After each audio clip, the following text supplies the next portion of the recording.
Hello. You are listening to the Carroll Connection with your host, Jared Carroll.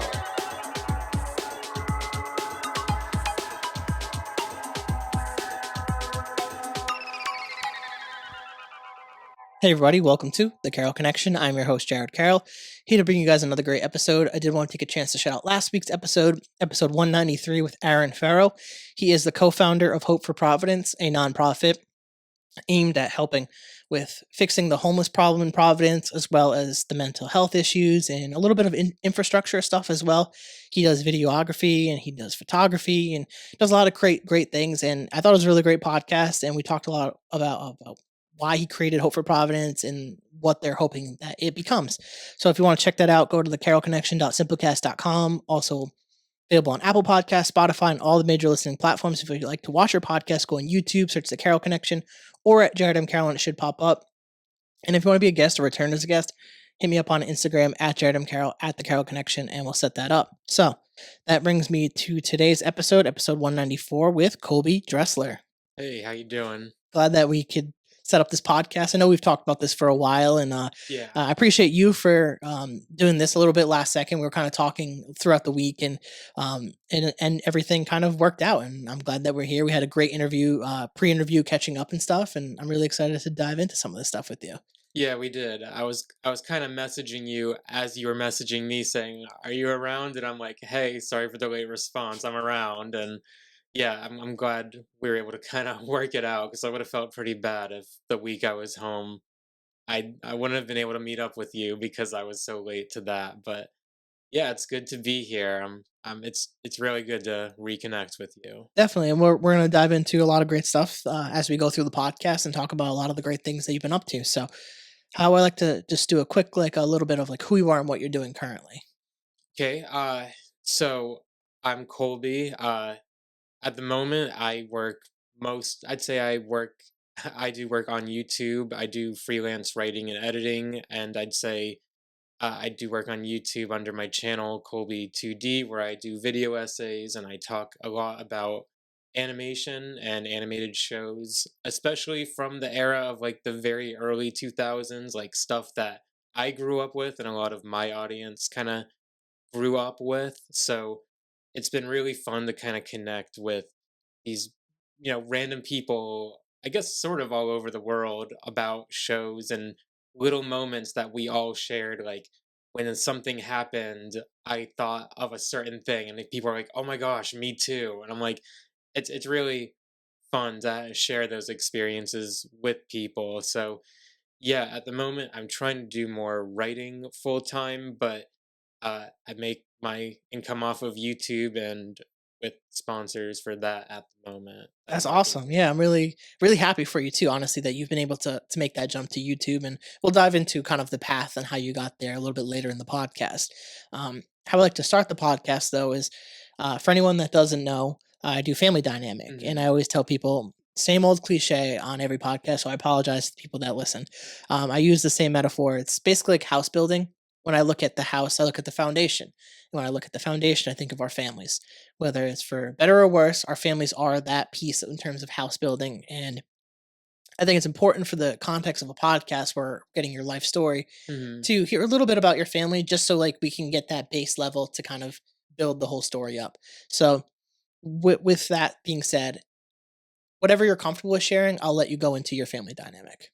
Sure. Um, uh, Part of me feels like I have a not very interesting household, and then part of me feels like, where do I begin? Uh, my dad is Jewish and from Rhode Island, and my mom is from Georgia, and she's Christian Presbyterian. So there was an interesting combination, I guess, of religion and culture in the household from that. And I'm the oldest of three. I have a younger sister and a younger brother. And I'd probably say my younger brother probably had the most impact on me in terms of, I guess, my outlook on the world. He has autism and is primarily nonverbal, and really teaches me a lot, I guess, about how I can interact with others and even just patience for others, whether they're neurodivergent or not. I think growing up with my family gave me a whole kind of array of different experiences and really shaped my outlook interacting with others a lot more to kind of think like, what could this person be going through, or this person's like really different, but that's not something that I'm not used to because that's me for a lot of people, I guess, in a way. So, uh, it was a really interesting. I guess I'd say in reality, it didn't feel very different than most people's households. I would say, but yeah, I think it was interesting in that regard. I think my family is all pretty supportive and patient people. I think my family's very supportive of whatever it is I want to do. I think they're always kind of people like, if you're passionate and you're happy, that's all that really matters in a way. So, uh, yeah, I'd say I had a pretty good home life growing up. Yeah, I love hearing that, and I appreciate you for being willing to share some of that stuff because I have a brother who's autistic. Yeah, He's pretty high functioning. He yeah, he graduated from high school, works two jobs right now, and yeah. um, doesn't drive though. But I can relate to that aspect where like it just felt normal though, Hmm. and you didn't. For me at least, I didn't realize like how different I guess my family was until like really middle school, high school, where you really got to like maybe go over a friend's house a little bit more or just Yeah. see the way that they would treat other people. That was a big one for me. It was like the way that a lot of kids treated people that were weird essentially, Yeah. and they didn't know maybe some of the diagnoses that they had as children and Hmm. what they were going through. Maybe they were special needs and they just had a learning disability or something like Yeah. that. And you didn't know like other families weren't teaching their kids like, hey, some other kids might not be on the same like learning level as you or the Yeah. speaking level as you or are able to communicate on that level. And it was frustrating to see, and a little bit of fear was kind of instilled too, thinking about my brother growing up and seeing this way that like some of my friends would treat kids like that. And it's Yeah. like sad that back then the awareness wasn't there. And even before that, I can only imagine some of the horrors that were inflicted on some of these Hmm. children during Hmm. their times in school because like especially on the autism spectrum, like Yeah. people weren't really talking about that prior to like I want to say kind of our generation. Like it Hmm. was talked about, but it wasn't as like known, especially nowadays where it's like it's a lot of people can easily diagnose that stuff. People are more aware of these things, and um, it's not weird. And I think that was like the huge connotation on autism in children, especially when we were growing up, is like, oh, that person's just weird. Like, don't talk to them, Hmm. or Hmm. judge them, or make fun of them. And that a Hmm. lot of kids were doing that. And to hear that you've kind of were raised in a similar household where it was you were aware of this stuff, like you kind of grew up with this, and it was normal. Like they are normal, and like that's like the thing that people on the outside might not understand is like, yeah, they're normal. They're just a little bit different. Just like you're different from me and I'm different from you. Like there's just a little bit of difference and being more accepting to who they are and embracing them because they have a lot of interesting like quirks. Like my brother gets super into like old video games and Yeah. like um well he will religiously play this like Pokemon game that was on GameCube. I don't know if it was Coliseum. It probably was. he Yeah. he- It had he's to beat have it like a been. thousand times, but he still plays it and loves playing it. Yeah. And it's just like random quirks like that. Or Yeah. he loves collecting the two things on the Switch. I don't know what they The call it. Joy The Joy Cons. Cons. He has Yeah. all different colors and all that stuff, and That's um, funny. just random things that he really enjoys that maybe someone on the outside might not fully embrace or understand why. Yeah. But once you're accepting to that and allow that love to pour into that, it's cool. Hmm. It's fun. Hmm. They provide a different perspective on life. But I thought that was a really great point that you brought up with your family, and I thought it was really interesting. Yeah, and even like situations where like I would maybe get in trouble or do something bad or you know do something mean. I think like my I think that even shapes experiences like that where my mom would be like why would you be mean to that person? Like, you know, you have a brother who not everyone understands. Like, why would you do something like rude to someone, like, just in general? And I'm like, okay, I guess that's like a interesting point. I guess I sometimes I lose that train of thought, I guess in situations like, I guess as a young kid, or everyone does dumb things as a kid, or say rude things, but I think that definitely helped my perspective in a way. um but yeah, my uh funnily enough, my brother is always like playing my YouTube videos on his iPad, and like, I'll get calls from family members and they'll be like, Brent was watching your video, and like I was like, oh, like, and they're like, I didn't know you made videos. Like, we heard a voice, and we're like, is that Colby? Is Colby here? And I'm like, oh God. And I'm like, well, it's great that he likes it, but I'm like, now at the family dinner at a restaurant, they're like, is Colby here? But no, it's funny in that regard with things like that. And I think, you know, uh, watching shows and games and stuff like that with my brother and my sister was really one of the biggest connection points I think we had growing up. And I would definitely say that's influenced what I do on YouTube a lot, because sometimes I think when I think back of some of my like fondest memories, it might sound kind of sad. It's like sharing a moment like that with my brother and sister, watching a show together and having a really funny time watching. And it's like, it's not my most prized memories or possessions, but like when I think of like the summertime, I think of like a summertime night coming back from like going to the pool and outside and stuff, and we're sitting down and watching something in the living room together, the three of us. And it's like a very like funny, like chill, like close moment, I think. And I think like, especially interacting with a brother who it's very hard to relate to over a lot of things, I think both of us really having those interests with games and shows and stuff made it a really good way for us to connect in a very deep way that I think a lot of people wouldn't understand. And I think a lot of people don't really understand what I do. They're like, you like to talk about kids shows, or they're like, you must be like a creep or something like that. And I'm like, man, like, I don't know. I try not to take what I talk about too seriously. And I think that's kind of a big inspiration for why I wanted to make videos in the first place. Is every video that I had seen for a good while talking about just animation in general was very negative. It's very much like pointing out all the flaws of the show, all that.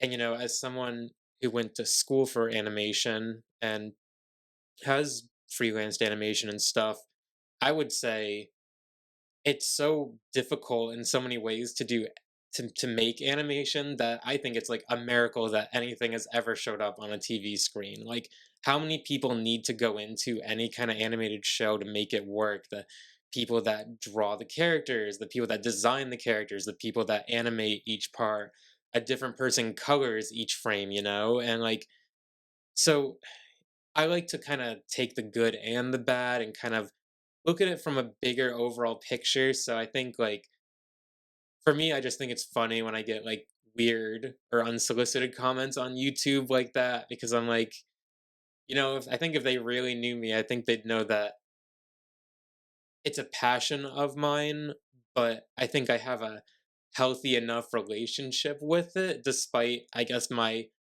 obsession, that like it's not all consuming, or I have a lot of interest, but it's inspired me a lot because of how it's helped me bond with a lot of people in my life, like even outside of my family. So yeah, I think I have an interesting relationship, I guess, with my family and with, I guess, animation and art, and they kind of lead into each other a little bit. So it's interesting to kind of think about in that regard. Yeah, it's and I don't think it's like sad necessarily to like have that. I think Yeah. a lot of people actually want that. To be Yeah. honest, I think it Yeah. like I have a lot of those same things, and I think you bring up a great word to use right there, that connection point, Yeah. where you're able to bond with your siblings, and I bond with my siblings on all different things. For Yeah. us, for a long time, like the newest thing over the last several years was Fortnite. When Yeah. we were all in different places in the world, Mhm. we could all play Fortnite together and still like be together. And it Yeah. wasn't about sometimes it wasn't about being good at the game, Yeah. but we were able to like play together. And s- I have three brothers, so we Yeah. made a perfect squad. So like Yeah. we'll play a lot of the times together, and That's um, funny. I think having those moments though, like you really get to appreciate having a sibling. And not Mhm. a lot of people get to have that. And some people just don't even have good relationships with their siblings. So Mhm. it's like you might sit there and look, it's like, well, yeah, it might be sad to think that that was like one of your fondest memories, but at the Yeah. same time, people would kill for memories like that and they don't have that. So I think it's actually a really great thing that you appreciate that, because it also means you grew up in a really good family environment that was moderately stable and loving and supporting. And to have like YouTube and gaming and videos kind of be that connection point, I think is Yeah. really beneficial. And it was the same in my household. And a lot of time was Smash Bros or Mhm. Mario Kart or Mario Party, or back in the day was Mario Baseball was like a big Mhm. one. And Yeah. having those connection points to play video games, because it didn't require so much of us to like talk about things on a deep level, but just talk about the game that we're playing and having that be the connection point. I think that was a really great thing that you brought up. Um, as we're building on your life story here, I want to start getting into kind of like your childhood and things of that nature and kind of things that you did. Mhm. Were there any kind of hobbies or sports that you did that like helped in making friends and making those connections as you were growing up? Yeah. I played a lot of sports growing up. You and I were kind of on different sides of town mostly, I think, so we weren't really in a lot of the same leagues for the most part, but I played baseball, basketball. Baseball and basketball were my main two, and I played a lot of tennis with my parents and stuff. Um, there wasn't really any there wasn't a lot of leagues and stuff for tennis in Seekonk out before high school, but I would play tennis and basketball in the winters and baseball in the fall and spring, I guess. And I definitely do not consider myself a good baseball player, but in a way, I feel like baseball is my first love. Like I really really enjoy baseball. It's still my favorite sport to watch and stuff, Really? and To watch? I would say so. That's a hot take. I mean, I definitely like I don't know. I mean, I think the regular season, I'm much more passionate about baseball than basketball or football or anything. And like maybe it's because I feel like every game matters a lot more in baseball, which maybe you could say the opposite since it's 162 games as Yeah, I opposed would have to said it was the opposite, honestly. 17. But I don't know. I think a smaller playoff bracket makes the regular season much more competitive. Like, oh, they're 2 games out of the playoffs. They need to win this today, as opposed to basketball, where it's like, I don't care if they're the sixth seed or the third seed. They got to beat everyone anyways. Um, but yeah, no, I just love baseball. I think there's like a lot of interesting combinations of it as like a sport and an art in a way. And I think there was like my favorite player is Ichiro, and like I think he really kind of made baseball an art form in a way. Like I'd have to show you a video or like you'd have to look it up. Like his bats are like in like his bats are like wrapped in like this wooden box, and there's like a steam room, and like there's room temperature for his bats and stuff, and they're like this is as close to like he plays baseball. His preparation of baseball is almost more like I don't know, like a classical composer or something. Like the way he treats it in a way, it's kind of funny. But yeah, no, I'd say in terms of meeting people through the sports, or I don't didn't have a lot of other hobbies besides doing sports and stuff. I played a lot of video games and I watched a lot of shows, as I already kind of mentioned. That kind of was a big part of what inspired me to do what I do. But in terms of the connections with other people, I would say I didn't feel like I made too many really close connections when I was really young from sports, but I think it was really good for me. And I think like it was really kind of my first exposure to anything outside of school and home in a lot of ways like that. So I I I'm really grateful for my experiences with those, and I have a lot of fond memories with them and like with other people. And I think why I liked sports was like I wanted to do good so that other people would be happy slash like me in a way, I think. Yeah, And I wasn't terribly athletic, but I was decent. I'd say like good, bad, decent. I'd say it was like decent, hovering maybe a little towards good more than bad, but I thought you were really good, it's especially at that. basketball. Oh, Like, I mean, thank you. as someone who's a little bit height challenged, that was always. I love basketball. I just wasn't gifted with the height, and I just didn't start soon enough. My first year playing basketball um, was Is middle eighth school grade. probably, Yeah, yeah. eighth grade. Yeah. On Hoppy's team. Yeah. Yeah, and that was like an intro to like, and honestly I regret not playing sooner because Mhm. it was so Mhm. much fun playing on that team and just being able to like. I mean, it was a collection of interesting people to have on that team. Just it was really just like people.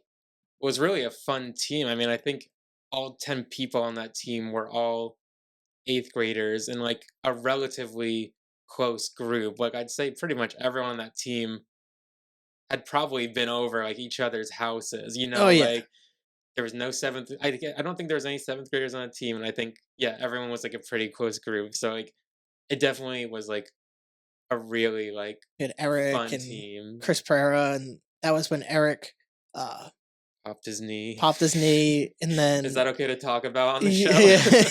yeah, yeah, yeah. Yeah. Eric's been on the podcast. Go check out his episodes and support him.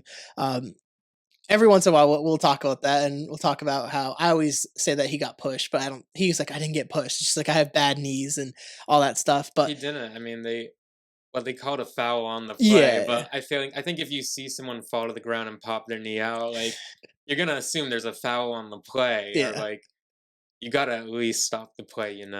But And then wasn't I think Jude was on that team as he well, and was, it yeah, was just a collection of people that were just like athletic. yeah, Maybe we weren't like all the best like basketball sound players as some of the other teams, but like we played hard. We like got after it. I mean, hmm I did not know anything about basketball at that point. I was just a football player dribbling a basketball at that point. And I'll never forget. I ended up meeting one of the seniors that time who was cousins with Hoppy, and I remember he came up to me after the fact and invited me to some like the high school workouts and stuff. But he's like, "You're a football player, aren't you?" And I was just yeah, like, "Yeah." that's funny. You could just tell the way I played basketball that hmm I wasn't a true like basketball player, but I still love playing. Like, I haven't played as much. I remember when I moved to Texas, I would literally add like a half court in my apartment Yeah, complex. I would religiously go there and shoot hoops because like right before I moved away to Texas, I was really into basketball. Like I'd yeah, literally go to the park in East Providence and stuff like that and yeah, hoop up over there. And just like I don't know, just like the sports in general, just bring out like a different side of people. And like hmm even I was talking about how I'm playing on flag football on Sunday, and just like it's not even so much about like playing the game, but like seeing all those guys still. We've been doing it for like God, it's gotta been we're probably getting close to almost 10 years actually between just like probably, indoor and everything like that. But just to see them and get to play again and like you appreciate that, like what sports can do and bring people together and have that unifying factor to it. And um, I'm glad that I was able to play sports at a young age because yeah, like I don't know the type of person I would have been if I just didn't play sports because I learned a lot of life lessons through sports and yeah, I made a lot of great friendships through sports. yeah, So I don't know where I would have been otherwise. So it's like I think sports add a lot of value to like my life and to people's lives, and that's part of the reason I like to like bring that into like the podcast because like yeah, everyone does something different, and it might not be like a specific sport. Maybe they're just like really into like certain type of craft or music or hmm acting or something. Like you just never know. So like I always like to introduce that into the conversation as we're like building the story. But continuing with it, I want to get towards like that like high school stage. yeah. Basically, we're getting towards senior year. We're looking out to the landscape. It's everyone's favorite question. Did you go to college? Did you not go to college? Why not? Yeah, I went to Savannah College of Art and Design in Savannah, Georgia, and it was a really interesting experience. I don't know if I would say it was the best 4 years of my life. I think I'm really grateful for it and I'm glad that I went. But at the same time, I kind of think there's times I think I wouldn't send my worst enemy here, you know? Like, it was really, really, really difficult. And I think day in, day out was just working on art and animation all day, every day. And I think part of that for me is probably I struggle a little bit more with attention. And like, I'm thinking maybe if I looked more into if I have like an attention deficit disorder, maybe that would have helped me a lot back then. Because some people say that I definitely do. And I say it's just really hard for me to kind of get started looking further into that and like making more notes of where that impacts me. But for college specifically, I felt like I didn't get a lot of sleep and it was a lot of hard decisions between, do I want this to be a good project? Do I want this to be a good art piece? Do I want this to be a good animation? Or like, do I want to get sleep tonight? Do I want to see sunlight today at all? And it was always a balance. And I think even in the art world, from a professional level, there's always a balance people have, even just thinking of their legacy versus the quality of their day-to-day life. And I think a lot of people are willing to, not a lot of people, but I think there's a lot of the most amazing like shows and stories that I've read and watched and stuff like that, they come from like such a place of sacrifice that you know that the creator really gets so much internal value from making this, that's their fun in life. And I think it really kind of opened my eyes a lot for like, I thought I was really passionate. I still think I am really passionate, but I don't think that my life would get so much inherent value from me being successful if that meant my day-to-day life was miserable. And I think that was a big thing that I learned from my college experience in a way. I think I feel kind of validated that I think several other people that I know from that experience felt similarly. I think like it ran into people of all different levels of talent and skill and success. Even outside of college, I think after college, people I know that were pretty successful versus not pretty successful ranged on all different levels, I think, in terms of skill. Like I know people that I wouldn't consider terribly skilled that had good jobs, and I know people that I thought were just geniuses and some of the best artists I've ever met that struggled slash struggle. So there's a lot of interesting aspects when you combine business with animation, when you combine business with art. And I think my college experience was pretty good and I don't have any regrets, despite it sometimes being something I feel like I wake up from like a nightmare from in a way. I think the part for me that I feel the most solace in is that I think I worked really hard. I know I worked really hard. So I know that there's not any part of it that I didn't leave unanswered. I think I got the answers to all my questions through my experience, and I think I did pretty good.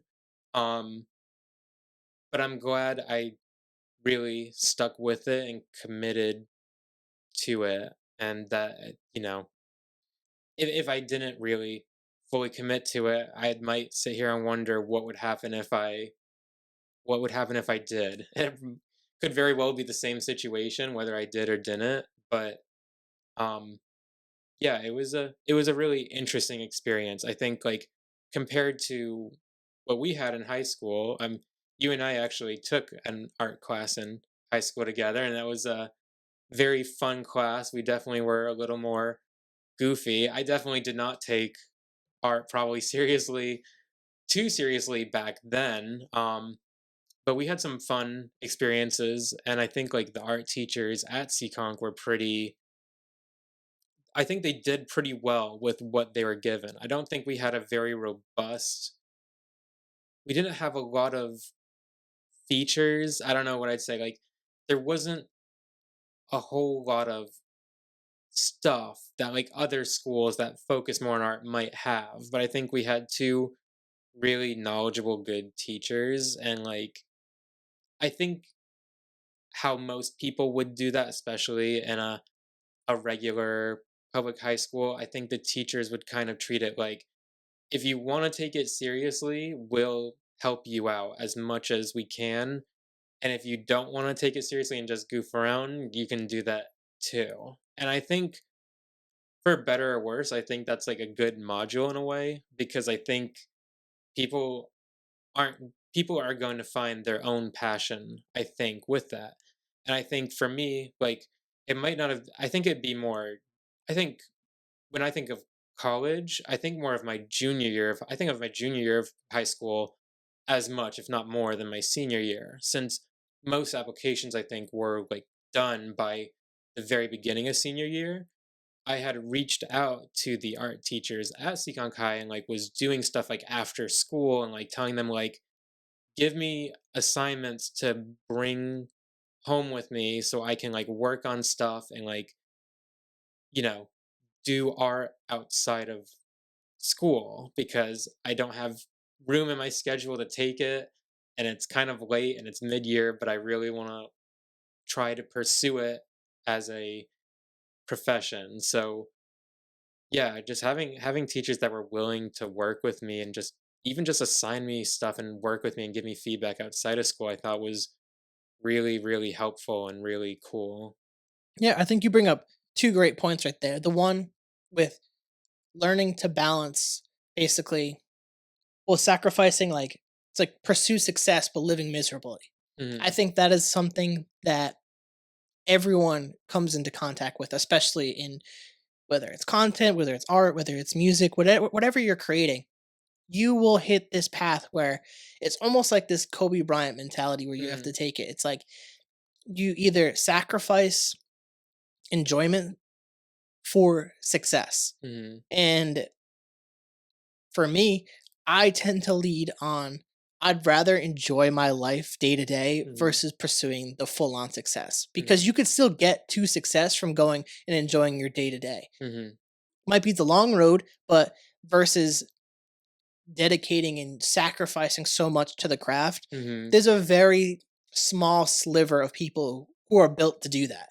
Like it's like cream of the crop, top of the people that will sacrifice everything to pursue said goal. Mhm. People might say they'll do that, but I don't think most people will actually do that. Yeah.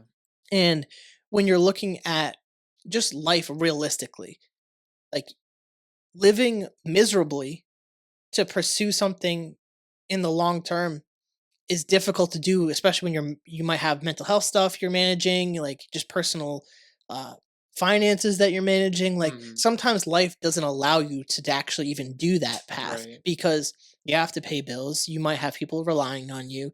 Like you have all these different obligations that you might actually have that prevent you from pursuing that on that level. But I think that was a really great point because I've come into that space too as well as like Mhm.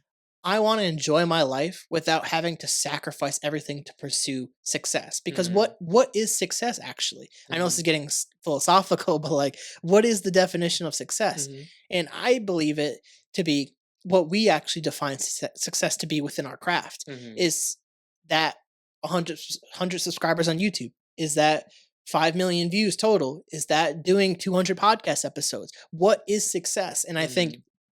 it takes the person to define that and ultimately figure that out on your journey. And I think that's a really great point. It's just like not giving up on your happiness just Mhm. to be successful in an industry like that. I think that was a really great point that you hit on with that. Yeah, and like when I think of like I think in terms of like I guess what I would see as like a dream or like a success in a way for me, I think like the goal that I would really love to have someday is to have my own show, to publish my my own actual animated show someday. And like I think, there's so many more avenues nowadays where people can publish their stuff online. And I think with YouTube, I think one of my thoughts was if I get bigger someday, I could even do that as something just from my, people are coming to me because they like my writing and my personality and stuff. And I was like, maybe someday I can even partially fund it through something like YouTube. And I think like that's really like the big goal that I have been like kind of trying to work through is like the logistics of like even just like making like a 5 to 15 minute short episode pilot, something like that. That's but yeah, in terms of success, I think um for me, I just kind of want to be happy. I just want to live a I've had people say it sounds a bit hedonistic and like I'm like, I just want to I just want to be happy and have fun in a way. I also want to work hard. I think it's really important to be passionate at whatever you're doing. Um, but yeah, I think all those things lead into to the others with success and passion, and I'd say that's always the biggest keyword in my life. I'd say is passion, and it's really hard for me to get behind things if I'm not passionate. I'd rather do twice the amount of work if that means I'm enjoying it or passionate than otherwise. Yeah, and I love hearing that honestly because you know in a world that really I feel like doesn't celebrate the passions of people where we say we do on social media, and I just don't feel all the time that people rally behind like inspiring artists or locals. And like that's part of the reason I do the podcast is trying to find those people within my community that are doing something that's I deem pretty cool and I want to connect with them and talk to them. A lot of it's people that I grew up with, and then it's people that listen to those episodes and then want to come on and talk about Mhm. their thing, and it just Mhm. keeps going and going. But it's celebrating people for chasing their passion Yeah. because it takes a lot of courage to actually chase the passion Mhm. because most people, and there's nothing wrong with it, will Mhm. do that traditional stereotypical path of going to Mhm. college, getting the job, Mhm. starting a family, trying to buy a house nowadays, doing all those things and pursuing that life goal. And I don't think there's anything wrong with that. I also Honestly, I aspire. respect it, Yeah. because it's like I'm like you're stronger than I am because I am just not in a way I think I'm not strong-willed enough to do that. And there's been times where like I wake up in the morning and I'm like, "Man, I should have gone to business school." And I'm like, I'd be so miserable. I probably would have dropped out probably. I'm like I don't think I physically could have endured certain paths or jobs and stuff. So like yeah, I think yeah, to your point, I think I have a lot of respect for people that do all sorts of things. I think like, I just want people to be happy, I guess, it doesn't really matter what they do. And I know people that had successful jobs in art and animation and they were happier going to work at the grocery store. And they were like, I'm literally happier in my day to day life being a bagger at the grocery store. And they went and did that. And I've seen people make fun of people too for that, or like saying that, that it was gives them more pleasure, or this was harder than that or something. And it's really precarious in a way. I think like, commoditizing art in a way is always a challenge. Like you're selling yourself as a brand and in a way maybe some people kind of feel like it dehumanizes them in a way, but um I'm probably waxing a little too poetic for someone who's currently just doing YouTube. So I definitely don't want to try to be too much on the artistry and philosophy side of it. When I think I'm kind of at an in between right now where I try to entertain, I try to be funny, and I try to talk about art and kind of discuss it in a way that has both the experience of someone who's just chilling and watching it, but also someone, I guess, who knows about the artistry that happened behind the scenes that made certain parts good and work. So I think that's always a challenge for a lot of people that try to work in art like through the community and stuff is like you really have to make yourself a brand in a way, and you have to be okay with that. And a big part of that too is being okay with the feedback from others. I told you a little before we started, like I get a lot of I'd say my feedback is mostly positive, but you know, every now and then I get some pretty rude comments, and it's hard to kind of think of a ratio of like, is one mean comment for every nine good comments a good ratio? I'm like, I don't know. I mean, I remember the mean comments much more than the nice comments, but uh and I tell myself it doesn't matter. It's just kind of a dumb comment and thing. But I think a lot of people that want to try to do stuff with uh more kind of visual arts with the community and being supported by the community have to be prepared for people just kind of being dumb on social media and stuff. And it just kind of comes with the territory for better or worse in the current day and age. But there's also much more freedom and opportunities nowadays to self-publish, whereas none of that was even remotely a possibility 20 years ago, I think. So yeah, it's an interesting time. Yeah, it's weighing those comments, and I've experienced that whether it's on my podcast or posting on TikTok and stuff like that. And yeah, you do always pay attention to more of the negative comments, and sometimes there is valid critiques, but typically it's just trolls. Like you got to be, and I think that's where it's like difficult as a young creator, where you're like you want the feedback from your community Yeah.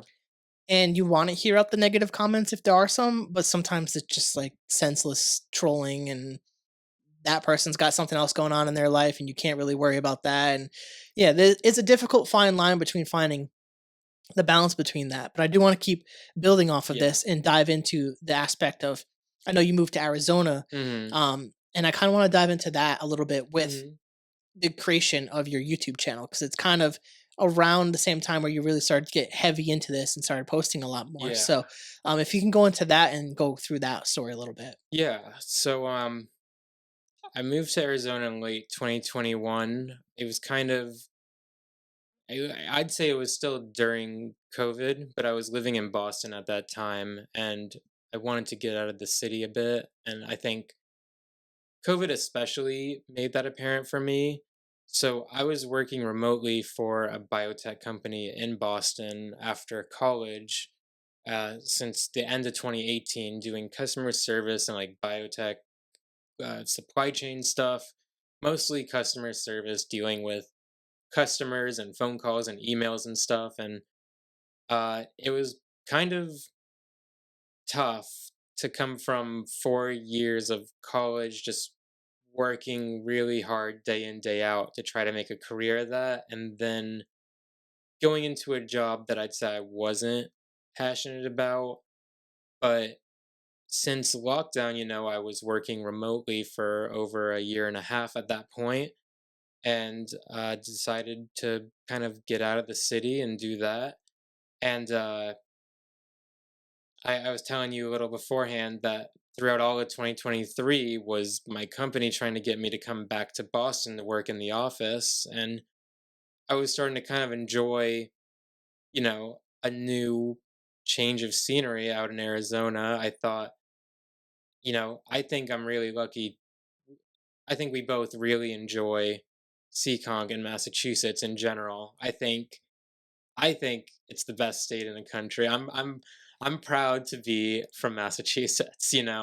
But I always wanted to see the Southwest. I always wanted to get more of that change of scenery. And I think working remotely provided that opportunity for me, even though it might not have technically been too remotely because 2023 they wanted everyone to move back into the office, and I was like, well, I live in Arizona now, so I don't know if I can come back to the office. And So yeah, every month was me just coming up with a new excuse for why I could not come back into the office in 2023. Like, okay, I'll see you in March of 2023. Oh, my grandpa has an issue.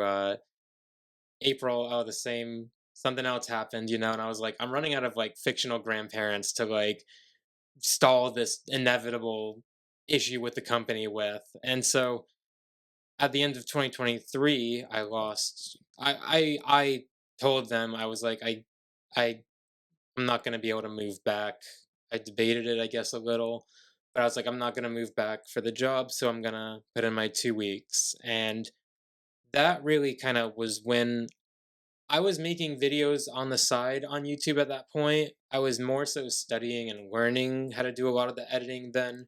But I had put out like a video. I'd put out a video once every maybe couple weeks at that point. And then I think when I lost that job, that's when I kind of decided to make more of the full jump to doing YouTube full time. And, over the last 6 months, I've gotten a lot of growth. I've working with like a small video agency at the moment who like works with sponsors and stuff like that. And that opens a whole new can of worms, like how what we were talking about with the business side of art. There's a lot of things like that with sponsorship and stuff. And I'm like, I don't want to do. And the morals of the advertising too is kind of something that I'm getting used to at the moment. Like I can at least choose for me what I want to talk about in my videos in terms of sponsors. But I'm like, it's not right for me to talk about a cryptocurrency casino at the moment. I'm just like, for me, I'm like, that's something I feel like could be a little bit exploitative of my audience. And I think you can see all your demographics on YouTube. So it's kind of funny that despite talking about animation, which, is obviously primarily targeted intended for kids, my main demographics 25 to 34-year-old guys, specifically, especially. And so I think in some ways I feel a little less guilty or stuff about doing advertising, but I think I still have like a very set brand uh reputation that I want to keep so that others will be able to trust me. And if I do talk about other sponsors and things that I want to talk about, I feel like I've built enough goodwill with an audience that I'm not going to be leading them down the road of like a potential scam or something sketchy. And like, not all the things I've turned down are sketchy, but I think some of them just have a reputation that I'm not too certain of, that I'm like, I would feel partially responsible for like for if people reacted to this negatively. And yeah, I don't know how I got on the tangent of sponsors, sorry, but yeah, I've gotten a lot more success in the last 6 months with YouTube. And it's pretty funny because I think I knew that it was gonna be for a long time, just throwing stuff into the void, like screaming into the void and just waiting for people to hear in a way. Um, so having that more success now is kind of interesting because it's like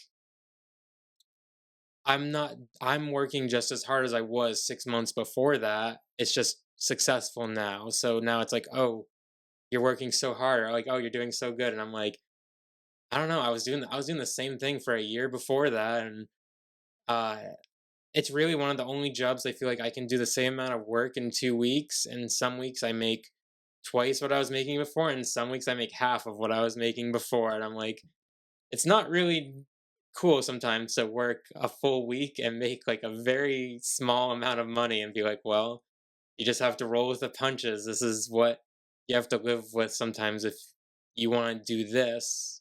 And it's something I'm passionate about and something I find fun, and that gives me the freedom to do some more things in my life that I wouldn't be able to do with a regular in office full time job. So yeah, I think that's where I'm just like, I just have to be really passionate about it and just work at it. And um I'll be interested to see kind of where it stands a year from now. It could be twice as big, it could be non-existent. You never know with how volatile like stuff like YouTube is, but it's going good at the moment. Yeah, and I like that you took the risk to stick with it. And you probably did it in a way that is, I wouldn't say this, maybe the safest, where you kept your job until you felt like you couldn't work that job anymore, but Mhm. also as the YouTube was starting to slowly gain a little bit of more traction where you could visibly see like this could actually be a possibility, Yeah. and leaning into it, because there's a selection of people in this world that might quit the job and go full throttle into something without Yeah. having any like substantiated like success in that Yeah. yet. And at least what you did was work the job as long as you could, and then pivoted once that was no longer on the table and focused on Mhm. the YouTube and helped guide it to where it is today. And I think going into the sponsors though was like a real like talking point though, especially Mhm. with like content creators, especially on YouTube, where you have to like, it's like a balance. Like sponsorship helps you get paid, which is valuable. You need Yeah. money to help you continue doing what you're doing, but you also don't want to exploit your audience, like you said, and you don't want to do something that's not authentically tied to what you truly believe and what's with your brand. So I think having your foot in the ground essentially with that, I think is a Mhm. good standing point, because you're going to build that trust with the audience where they're going to believe you on your content and they're going to want to keep reinvesting, which whether it's watching the videos, liking, subscribing, all that stuff, you want to build that trust. And I think what you're doing with that makes a lot of sense and it's a real talking point. So I don't think it was much of a tangent. I think it was like Yeah. actually real in terms of what you're doing with your art. With making that jump to YouTube, like what kind of things would you advise people in that space? Because it seems like it's very profitable for a lot of people, but it, I think behind the scenes, like you were kind of talking about, is a lot of work and a lot of ups and downs where some weeks you're making twice as much and then other weeks you're not. So like what kind of advice or things that you've learned in this journey recently that you could help guide someone who's trying to get into YouTube? I think I've had some people ask me about it that do totally different parts of YouTube. Like they do automotive stuff, or like neighbors that do automotive stuff, and like other people that do like medical or like recovery stuff. And I, in a way, I kind of feel like for some of these people, I feel like I almost have nothing that I think I could offer some of these people just because from my experience what why I wanted to make videos in the first place was because I watched videos on topics that I was interested in. I felt like there was a niche that could be kind of fulfilled that talked more intimately and less critically, I think, of the shows and was more I think of YouTubers like in other spheres, like with gaming and stuff, that feels more like a chill friend that you're just like having a conversation with and stuff. And I was like, that's kind of an angle that I want to bring. I look at I looked at like kind of how popular of a specific industry animation was and like animation critics and reviewers and stuff like that. And I thought, there's definitely a space for me and there's definitely a niche that I could fulfill. So I think like the first thing that I would ask people that want to do it more full time, whatever part of YouTube it is like, do you see others like who are your inspirations? Like I have a list of videos that inspired me to want to make videos, of creators that inspired me to want to make videos. And almost none of them are really a lot of them aren't in my specific niche, I guess I'd say.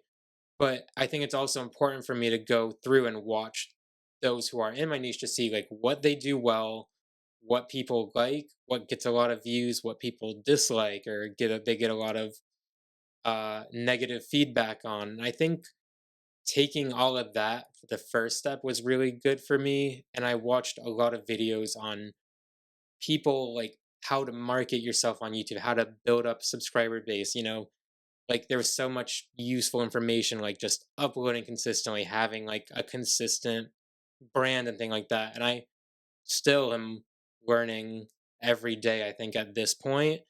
But yeah, I think the big thing for me was just seeing that it was possible to find something that had viewers that I could that I could kind of find my own piece of the pie on and go through there. I think that was the big first step because like some people that have asked me about things like that, I'm like, I don't know where I would begin with doing videos about like rehab, for example. I'm like, that's not something that I'm very familiar with, but I don't know anything about that side of YouTube. I don't watch YouTubers that talk about a topic like that. I don't know if there are big creators like that or if like you think that you can be in that sphere with these people. So like yeah, being knowledgeable about I guess your peers and your inspirations in whatever part of YouTube or any part of art or whatever I think is a huge part that I think doesn't go noticed as much. I think like being able to consciously observe and take notes like while you watch stuff to get inspiration is good too. Multiple times I've watched videos from creators and like looked at them as like a master study where like I've broken down their 30-minute video into like so many different parts. I'm like, okay, zero from the second the video starts until 45 seconds. They're telling me why this movie was like a crucial part of their childhood and they're cracking a joke about like something they heard someone say at school about the movie. And then the first few minutes maybe talks about the plot and then after that they talk more about like deep diving into different characters and like what they mean to them or like maybe they tell real stories about family members that these characters in the movie reminded them of or they're sharing stories like that.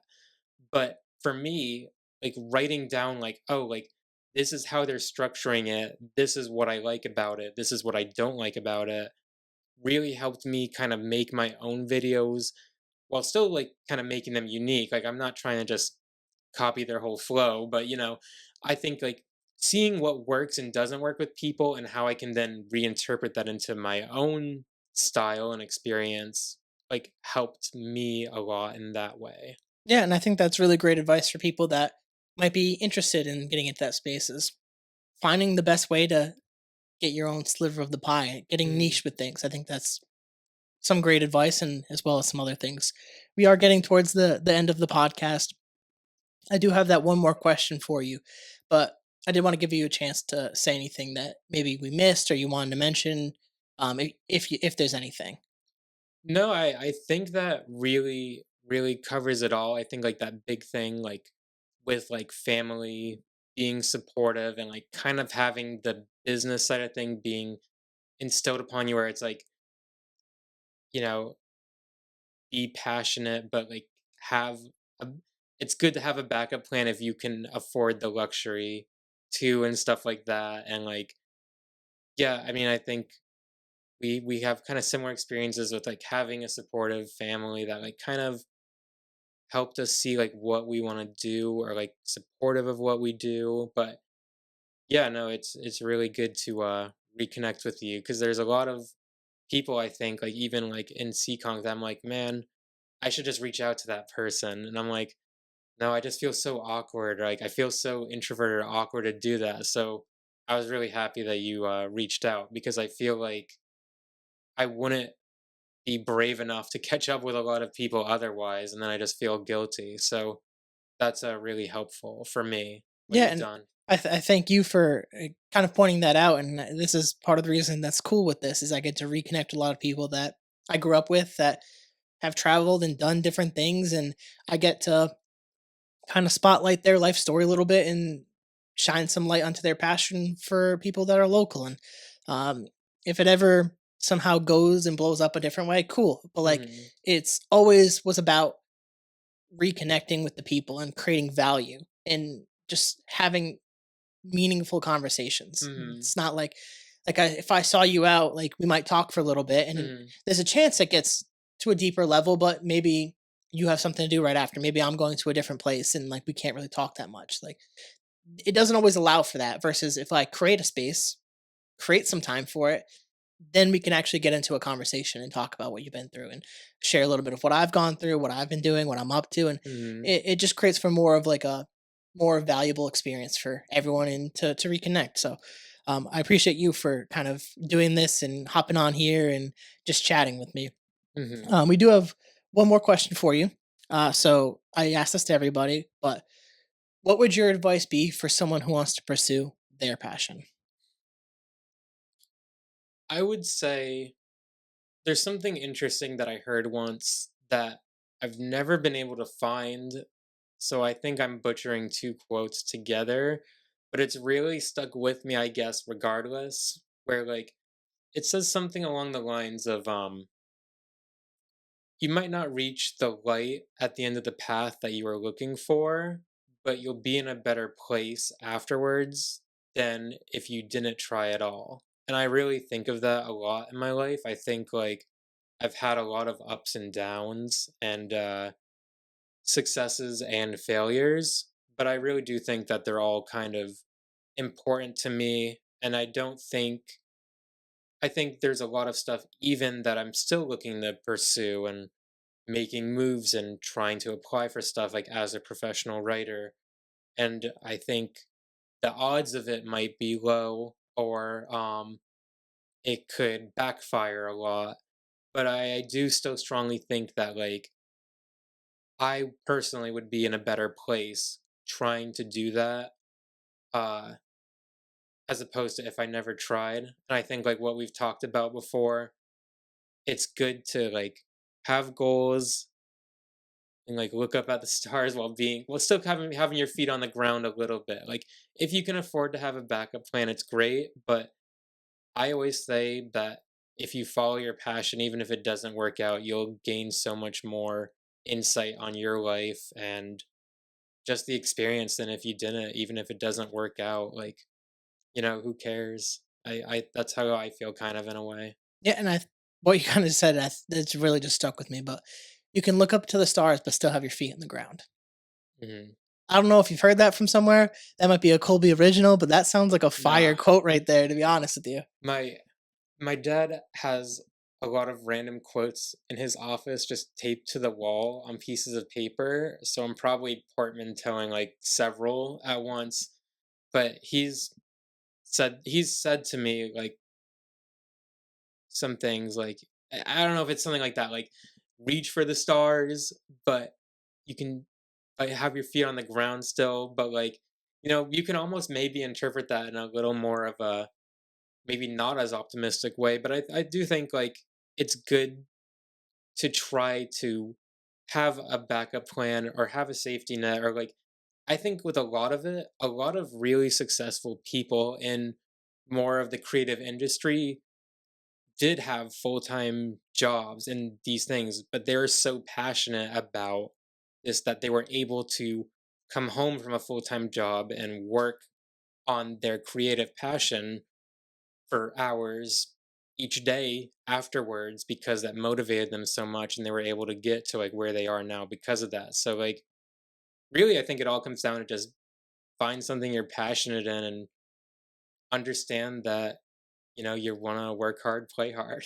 Yeah, just you got to keep doing it. Yeah. And I think what your story kind of paints is you were working just as hard as you were a year ago Yeah. or 2 years ago, and now It's paid off a little. yeah, Yeah. it's just keep doing it. Yeah. Like obviously, if you're not getting the results that you want to get, maybe tweak something here or there, maybe do something. But I think it's consistency and being willing to keep doing the damn thing is like most important. But we are at the end of the podcast, and I just want to say thank you for coming on the podcast, Colby. I really appreciate you taking time out of your day, especially since you're traveling back to this area that you were able to um, give me some of your time and do this. I really appreciate that. Thank you. I really appreciate it. It was really good to reconnect with you. Absolutely. And if you want, just look into this camera and just plug your stuff for me. Okay. You can find me on YouTube at Colby2D. I'm I'm on other social medias, Colby2D. I'm probably gonna do more with that in the future, but yeah, follow me there or reach out to me anytime. Perfect. And I highly recommend you guys subscribe to his YouTube channel. Go check him out. Support him, please. And if you guys want to support other podcasts that I've done, you go to the carrollconnection.simplecast.com. Also available Apple Podcasts, Spotify, and all the major listening platforms. If you like to watch um, the podcast, go to YouTube, search the Carroll Connection or at Jared M. Carroll, and it should pop up. And if you want to be a guest or return as a guest, hit me up on Instagram at Jared M. Carroll, at the Carroll Connection, and we'll set that up. So, until next time, guys, peace.